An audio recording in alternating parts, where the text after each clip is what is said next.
Where is the Garden of Eden located? That's the lesson for today. Um, this lesson is based off of the book of Genesis, the second chapter, and the location of the Garden of Eden and the rivers that encompassed it, and the main river that broke off and made the other four bodies of water that pretty much covered the Garden of Eden. Alright, so what we're going to do is going to start in the book of Genesis, the second chapter, go through that and a few other points to make, because you have different so-called scholars out there that try to say that the Garden of Eden was located in Africa. Others say that the Garden of Eden was located in so-called India or Arabia, up in Iraq, Iran, wherever the interest of that particular scholar lies in. That's what they try to say that the Garden of Eden is located, at. But the Garden of Eden is located on what we call, or what's been called, Palestine, Israel, Jerusalem, that area, the Middle East, like up in towards the land of Syria, going up into Mesopotamia, all of that land, all the way going down into Egypt. All of that was fertile land, and that was all part of the promised land that the Lord gave to Abraham. That's why when you go back and you research the inheritance of the children of Israel, their inheritance goes all the way back into the land of Egypt, all the way up until you get to around the Tigris River, up in that area, and when you do the research, you find out that was the inheritance that we received of the Lord, because that was the beginning of civilization after the flood took place. All right, so everything was broken up, because that's like a major hub, a major part of the land, or the fertile land that the Lord established as being the best part of the earth. Mainly beginning within Palestine, Jerusalem, Israel, in that area. That's where them gutter rats are down there trying to get it. Alright, so this is Genesis chapter 2 verse 8. And the Lord power planted a garden eastward in Eden. Now, you have to take consideration into what this is saying, because when people speak about the Garden of Eden, they think that the garden itself is called Eden, and it's not. The whole earth as a whole is called Eden, because the whole earth being Eden is what the Lord called it, because the word Eden from the Hebrew word Aidan means paradise or joy, as we went over in the last lesson. So it says, and the Lord power planted a garden eastward in Eden. So the Lord, out of the whole earth, he planted a particular garden in the east. And what's the most what would be the crux of the east? What they call today the Middle East, Israel and all that. So out of the whole compass of the earth, the Lord took that particular garden and made it in that particular area. All right. It says, and there he put the man whom he had formed, dealing with Adam. And out of the ground made the Lord power to grow every tree that is pleasant to the sight and good for food, the tree of life also in the midst of the garden, and the tree of knowledge of good and evil. And a river, which from the Hebrew word Nahar, so it says that in a river went out of Eden to water the garden. So this particular river went out of Eden to water that particular garden. So there was a particular river that ran down. We're going to find out what that river is that that watered that particular garden that the Lord had set up for man, to dwell in, and to sustain him. And from thence it was parted and became into four heads. Now this is a very key point here that you have to pay attention to, because and from thence it was parted, meaning it became split. Okay. So it says, and became into four heads. Now it never said that it became four rivers. It said that it became four heads. So basically this is four bodies of water. Because when you go into breaking down this particular these particular bodies of water, the first thing people would jump up and say when you call out the certain names of these bodies of water, they say, well, look, that particular one is not a river. It never said it was four rivers. It said there was a river that watered the garden, and it parted into four heads, meaning four other bodies of water. It says the name of the first is Paisan. Now Paisan, or Payashawan, it says that is it which compasseth the whole land of Havilah, where there is gold. Now the Paisan river, or Payashawan, is the Red Sea. The reason being because, like I said, when you go back up, it wasn't a river that it was parted into. It was parted into four heads, or four bodies of water. So the name of the first is Paisan, or Payashawan, which is the Red Sea. That is it which compasseth the whole land of Havilah, where there is gold. Now I'm going to stop right here, and I'm going to go into the Josephus, because there's a good point in there to bring out that I want to make mention of. Just to get point across, because you have information out there, you have disinformation. So we're going to pull up the Josephus, this Antiquities of the Jews, book 1, and then we're going to jump down to chapter 3.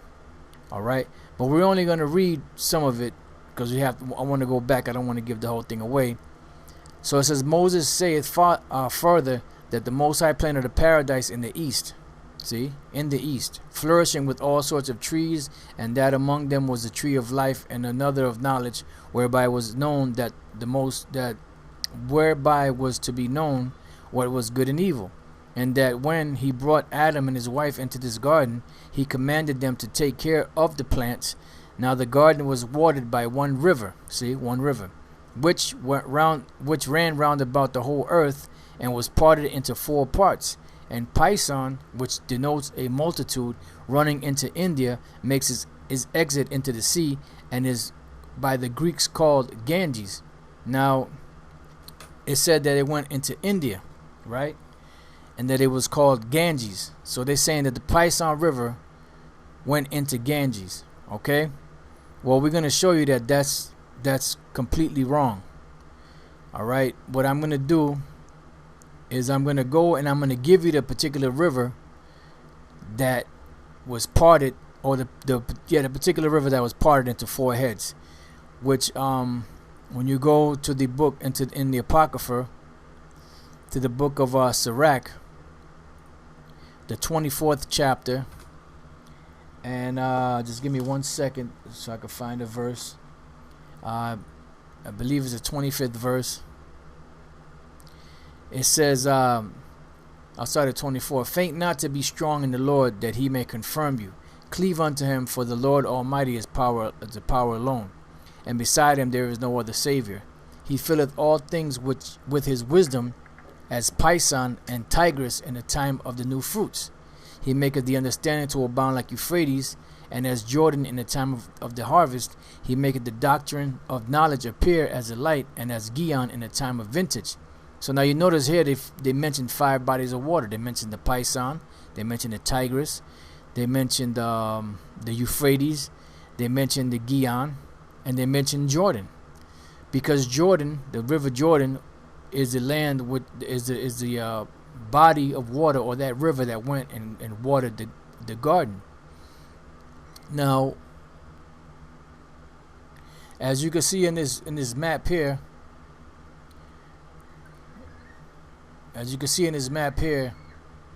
you have right up through here, this is the Jordan River. And this whole river watered the garden. That's what it said, it watered the garden. Because remember, it said that the river, that one river, it watered the garden, and then from thence it was parted into four heads. So now when you go here, it gives you the Pison, which is one of the four heads, the Tigris, which is two of the four heads, the Euphrates, which is three of the four heads, and the Gihon, which is four of the four heads. So what was the river that was parted? It was the River Jordan.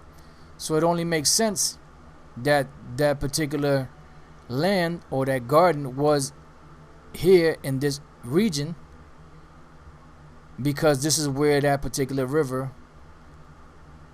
bordered the garden. That's why when Lot saw the land down going toward, by the River Jordan, going towards Sodom and Gomorrah, and he saw that it was very plenteous and that it was well watered and it was, very fruitful, he chose that area to go and live there. And then Abraham went the opposite way because their cattle and their servants were too much. They were bumping into each other, so they had to make that, that decision. But the point is that land was very fruitful. So all of this land here is where the Lord planted the garden in. Okay? So now that we established that the River Jordan is that particular river that ran through there, now let's go back to the book of Genesis, the second chapter, and where we left off. All right, and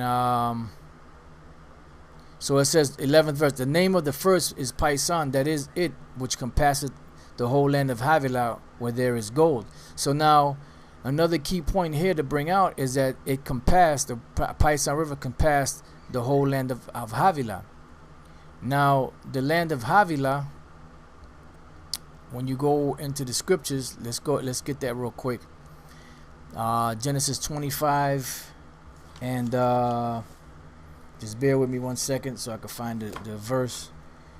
Genesis 25.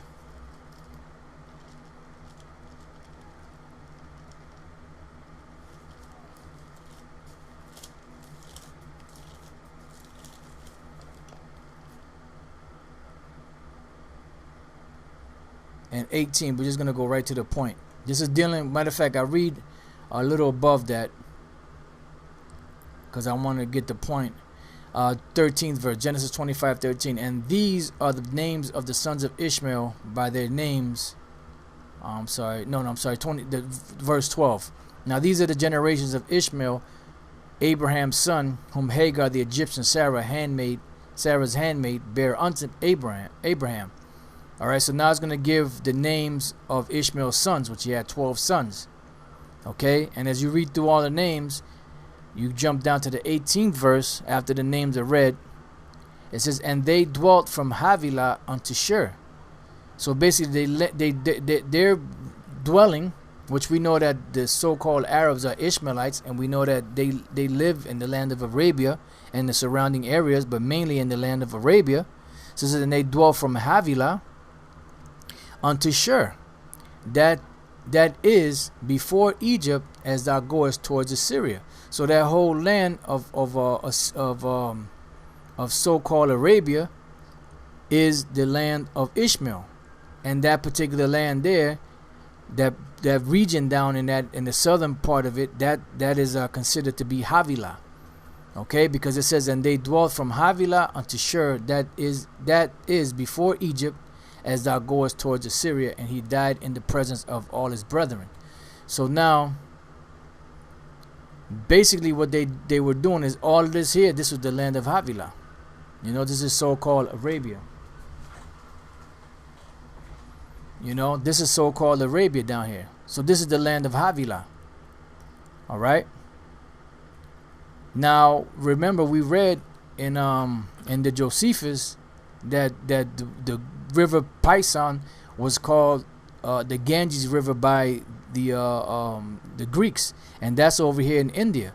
That has nothing to do with India, because the four rivers, or should I say the four bodies of water, didn't extend that far over. All right, we'll keep going through it. Back in the book of Genesis, the second chapter.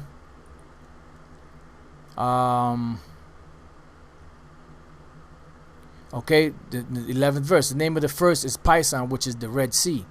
That is it which compasseth the whole land of Havilah, where there is gold. So now, when you look at the map, this is the Red Sea here, and this is where Ishmael's sons dwelt, which is the land of Havilah. And when you look at the Red Sea, it compasseth the whole land of Havilah, as you can see here. So this is the first river that it's speaking of. It's not talking about no Ganges River in the land of India. It's talking about the land where the Arabs or the Ishmaelites lived. And this body of water compasses that whole land. Okay? Now, it says, and the name of the second river, and the gold of that land is good. There is bdellium and the onyx stone. Okay? And the name of the second river is Gihon. The same is it that compasses the whole land of Ethiopia.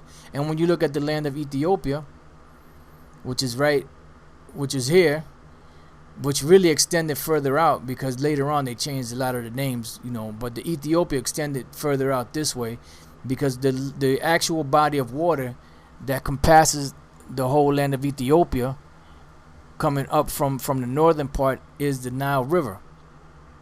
Okay, so the Nile River is that particular land, that particular body of water that compasses the whole land of Ethiopia, because Ethiopia was bigger than this. All these names came later, because when you go back into the actual Hebrew of Genesis, the 12th chapter, where it speaks about the Gihon River, and it speaks about the land of Ethiopia, the word there in the Hebrew is Kawash, or Kawash, which that's the land of Cush, which is in the land of so-called Africa. All right, so basically that is the Nile River is the second river, which is the Gihon. And when you read over here in the Josephus, it says, as we read on, because it said the Pison, supposedly the Ganges River, which we just proved that. It says the Euphrates also, as well as the Tigris, goes down into the Red Sea. Now the name Euphrates or Phrath denotes either dispersion or flower. Tigris, the glath, a swift, narrow, blah, blah, blah. It says, and Gihon runs through Egypt, and denotes what arises from the east, which the Greeks call Nile. So the Gihon River was called the Nile River by the Greeks. And they were correct in that, and they were correct, I guess, in calling the Ganges River, whatever they called it, but that was not the river of Pison, But in this particular case, on the Gihon River, they were correct. So in the name of the second river is Gihon, the same as it that compasses the whole land of Ethiopia. And these names are there for an example today, so that we won't get tripped up. It says, and the name of the third river is Hiddekel. That is it which goeth towards the east of Assyria. Now, I have a scripture here in the book of Daniel, the 10th chapter, the 4th verse. It says, and in the 4th and 20th day of the first month, as I was by the side of the great river, which is Hiddekel. Now, Hiddekel is the Tigris River. Okay. Now, when you go here, the Hebrew word is Chadakwal. And Chadakwal, and in this particular, it means rapid, as they said it means rapid. In this particular instance, they were correct. One of the rivers of Eden, which coursed east toward Assyria, better known as the Tigris, the 70 equivalent. So the Tigris River is the Hiddekel River, so you could understand. Okay, so when it says, and the name of the third river is Hiddekel, is the Tigris River. That is it which goeth towards the east of Assyria, and the fourth river is Euphrates, which today is still called Euphrates. And the reason why the Lord left it that way, or in that name, is because of the fact that the Lord, had a purpose to leave it that way, so that we can have certain hints today of what to look for. Now we go back to the map. You had the Pison, which is the Red Sea. You had the Gihon, which is the Nile River. You have the Hiddekel, which is the Tigris River. And then you had the Euphrates, which is still called Euphrates. And then you had, as we read in the scriptures, the Jordan River compassed that whole land of Israel right here. So the four bodies of water that this river was broken into was the Red Sea, the Nile River, the Tigris River, and the Euphrates.